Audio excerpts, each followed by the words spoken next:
Tak jo, snad se to povedlo. Krásný den, ženy milé, moc vás zdravím.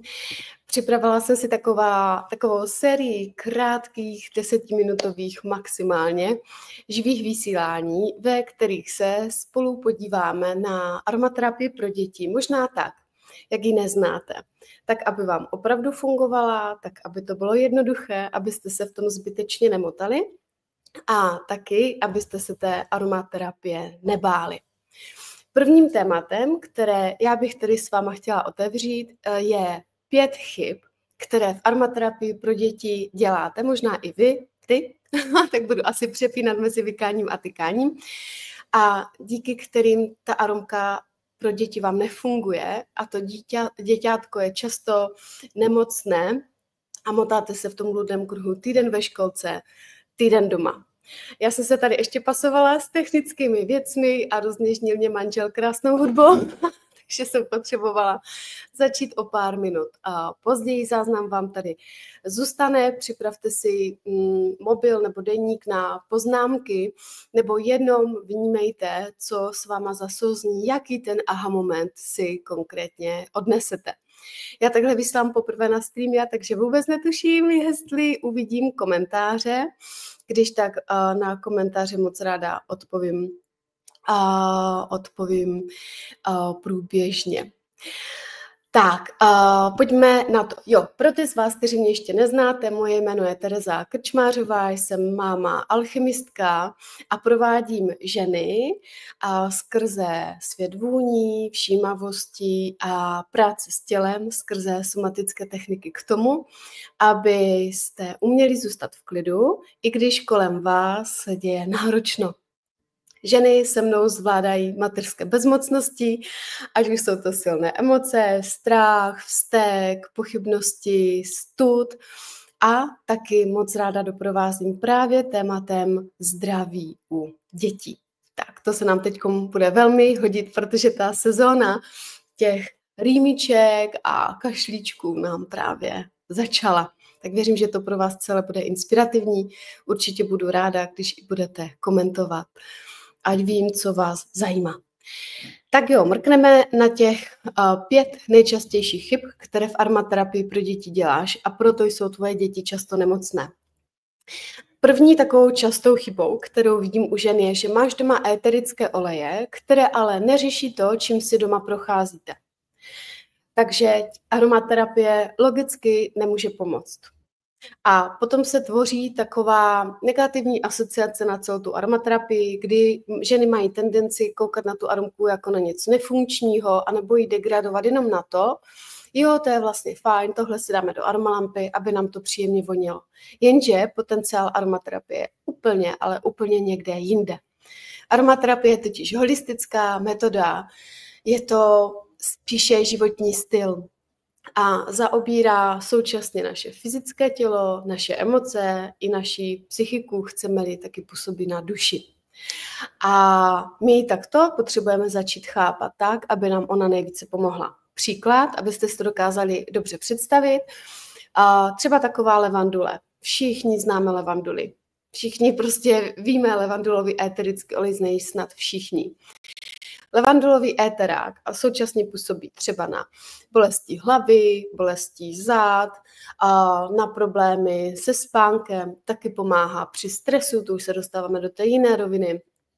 Když se vrátím zpátky k tomu tělu, protože jsem nervózní, tak pomáhá léčit rány, zajizvovat, má stahující analgetický účinek, pomáhá proti bolesti. Výrazně klidní emoce, takovou tu naši nasranost je skvělá. Je to top vůně na strachy, na pocit viny i na pochybnosti, kdy to ve mně mlátí, já jsem prostě hrozná matka, já to vůbec nezvládám a tak dále. A psychicky nám pomáhá právě zbavit se toho strachu, úzkostí, žít tady a teď, právě začít žít to mindfulness. Tak slavný známý pojem, který strašně málo žen dokáže v reálu žít, protože jsme zahlcené, přetížené. Jo? Takže ta první chyba je, že vlastně máte doma vůně, které ale neřeší to, co vy řešit potřebujete. které neřeší třeba tu žlutou rýmu, neřeší zaraženou zadní rýmu, která nejde vysmrkat, třeba protože to dítě nechce smrkat, jo, neřeší kašel, neřeší bronchitidu a tak dále. Máte prostě, je to špatná volba.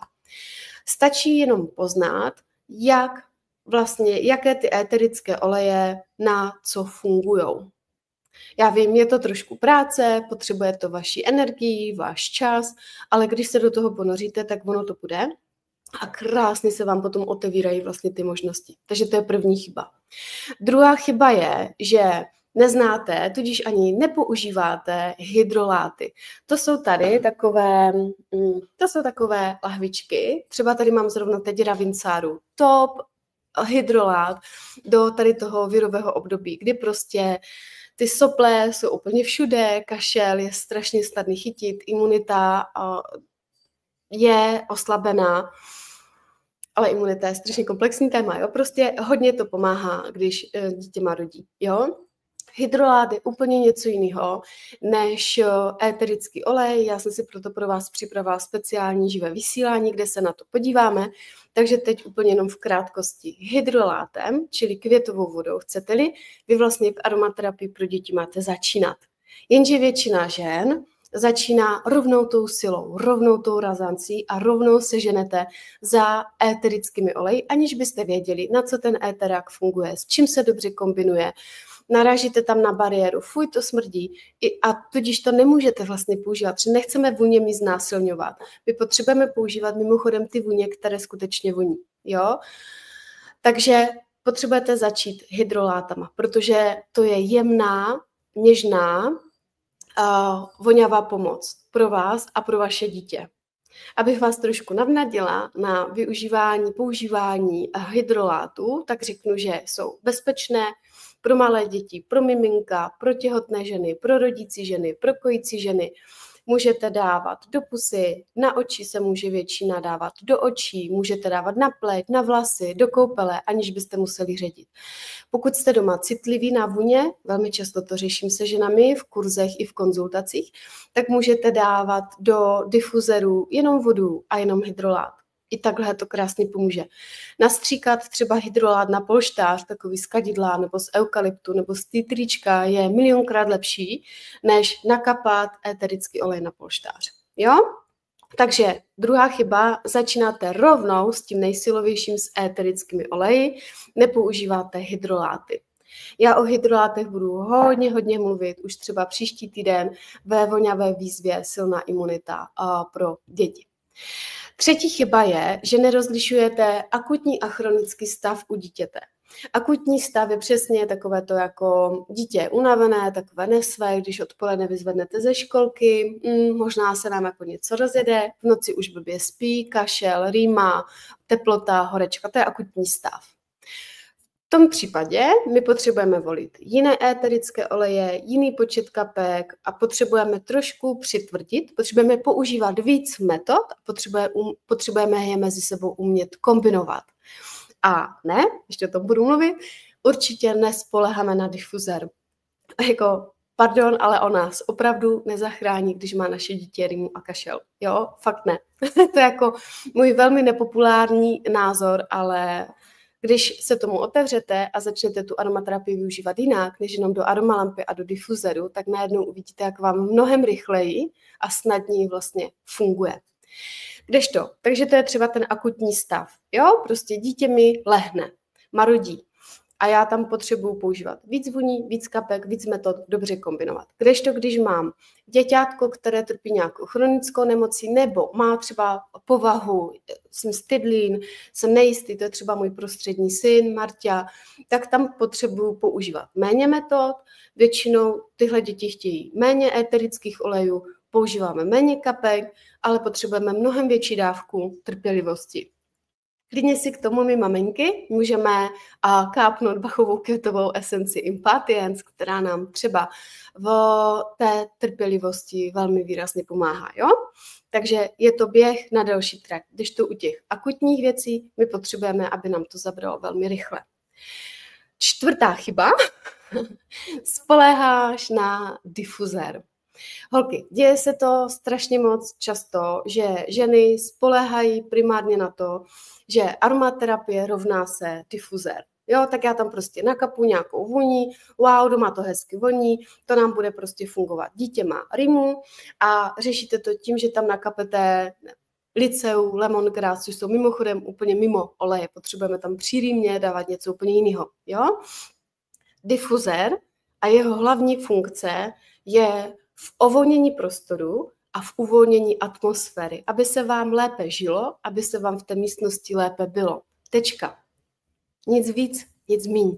Je to důležité, ale nepostavíte na tom podporu imunity ani před nemocí, ani když už je dítě nemocné, ani regeneraci po nemoci, aby vám to dítě neonemocnilo znova. A nepostavíte na tom ani zdraví, ani psychickou, ani emoční odolnost u dětí. Prostě tak to je. Potřebujete naučit se kombinovat metody, hlavně inhalační, třeba skrze tyčinku, nebo roll-onek si takhle namíchat, anebo děti prostě masírovat. Potřebujete farmaterapii pro děti, se vám hodně vyplatí znát, jak dopřát aromakoupel. A vždycky to potřebujete umět přizpůsobit tomu, čím si to dítě prochází, co ono řeší. Jo? Takže to je k tomu difuzeru. Škoda, že já to nevidím, ty komentáře prostě, že bych vám na to hned zareagovala. Na nic, nevadí, odpovím vám potom ze záznamu. Tak, předposlední chyba. Myslíš si, že aromaterapie je drahá a že nemáš peníze na utrácení, takže nemáš tu adekvátní aromaterapeutickou výbavu, která skutečně funguje. Tak, o tom, že drahý, nebo o tom, že kvalitní éterický olej opravdu nestojí 1000 korun a více, jak vám říkají multilevelové společnosti, a nebudu pro jistotu jmenovat, tak to je jako jasné, jo. Holky, kvalitní éterický olej vychází úplně z jiné podstaty než z ceny. Cena není ukazatelem, vysoká cena nerovná se kvalitní éterický olej. Takhle, jo. To se nám odpichuje úplně od něčeho jiného. A způsob, kterým já uchopuju a předávám aromaterapii, je i v tomto velmi odlišný, protože já učím ženy, že vám bohatě postačí teď do toho podzimně zimního období 3 éterické oleje, 1 rostlinný a 1 hydrolát. Čím menší děti máte, tím lepší bude, když budete mít více hydrolátů, třeba 3 hydroláty, 1 rostlinný a jenom 1 éterák. Vy nepotřebujete celou sadu za několik tisíc. Prostě ji nepotřebujete, je to zbytečný. Vy potřebujete se zastavit, pojmenovat si, kolik vás je doma, máma, táta, tolik dětí, 2, 3 děti třeba, jo, je nám tolik let, řešíme často tohle fyzicky, tohle emočně, tohle psychicky a od toho se potom odpichuje ta volba těch éterických olejů, hydrolátů a rostlinných olejů.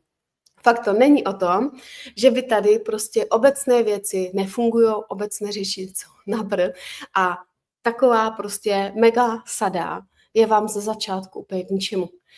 Já vždycky učím své ženy, abyste postupně poznávali, jak ten daný éterický olej funguje. Můžete si ho očichat a můžete si ho vyzkoušet, objednat si vzorek a když vám doma bude sedět, když se vám to s ním bude líbit, tak je fajn ho mít primárně doma. Takže úplně bohatě vám postačí malinkaté množství a zapamatujte si, že vysoká cena není odrazem kvalitní aromaterapie. A nevěřte tomu, když vám někdo bude říkat, že jedině naše éterické oleje mají lékopisnou kvalitu, protože to je prostě kravina. A nevěřte někomu, kdo jedině naše éterické oleje se můžou kapat na pokožku a jedině naše éterické oleje se můžou užívat vnitřně. Já si tady musím vždycky hlídat, abych se nenasrala, protože mi to vždycky hrozně moc točí, protože to je prostě kravina. Jestli máte v ruce kvalitní éterický olej, tak ten má prostě pořád stejný princip. Je to vysoká koncentrace, velká dávka, velmi silný extrakt, chceme-li, z aromatické rostliny, který není rozpustný ve vodě, ale pouze v tucích. A je úplně jedno, jestli to mám z nobilisů, z ošády, z bylinek a tradic, z aroma ateliéru, nebo jestli to mám od bevitu, od justu, young living nebo dotery. Jestliže mám kvalitní éterák, tak to prostě není rozpustné ve vodě a já to nemůžu do té vody nebo do koupele kapat, nemůžu se v tom jen tak koupat, nemůžu to jen tak pít, vůbec si to nemůžu kapat do dlaní, ani si to nemůžu kapat pod jazyk. A u dětí tyhle nebezpečné praktiky už vůbec prostě neexistují. Prostě nechci to tam vidět. Fakt riskujete se zdravím. Tak, to jsem se zase rozohnila, příště to asi radši řeknu na začátku. Holky, a ještě jsem chtěla vám říct jako bonusovou chybu, kterou si spoustu žen neuvědomuje a potom zažívají jako silné aha momenty a ta Aronka tam jako hodně výrazně pomáhá. Velikou chybou je, aby se vám celý ten život a celá aromaterapie točila kolem vašich dětí. Vy potřebujete, aby se ten váš život točil kolem vás a kolem vašeho partnerství a kolem dětí a kolem celé té vaší rodiny, kolem celého toho vašeho rodinného systému. Takže potřebujete, aby to dítě bylo zdravé, potřebujete mít vyvážené harmonické vztahy se sebou, s mužem a s dítětem. Co to znamená?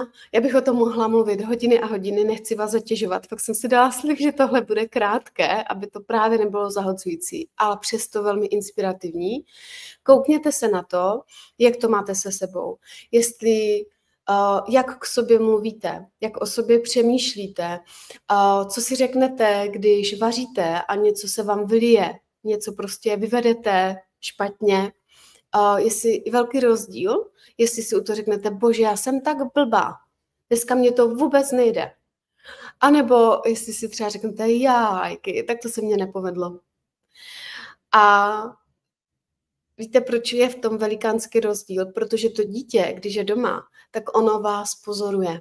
Ono vás vidí, slyší, vnímá, nasosává, jak reagujete, co říkáte, jak se sami k sobě i k těm druhým chováte.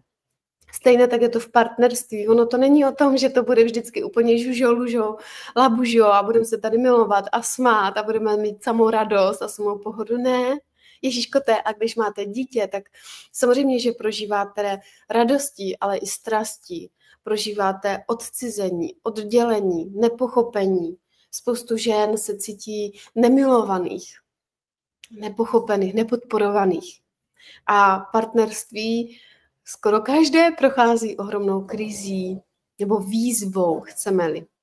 V době, kdy procházíme mateřstvím a rodičovstvím, a i tady se dítě velmi výrazně učí, jak se teda ty vztahy dělají, jak se teda ty vztahy žijou. A je velký rozdíl se třeba pohádat, nadat si u toho sprostě, křičet na sebe, pak se třeba mít ticho doma, co znebavit se. A je velký rozdíl se i třeba před těmi dětmi pohádat, ale potom těm dětem ukázat i to usměřování ve smyslu, pojďme si to tady odkomunikovat, pojďme si dát pauzu v těch náročných emocích a pak, když jsme klidní, pojďme si to tady říct.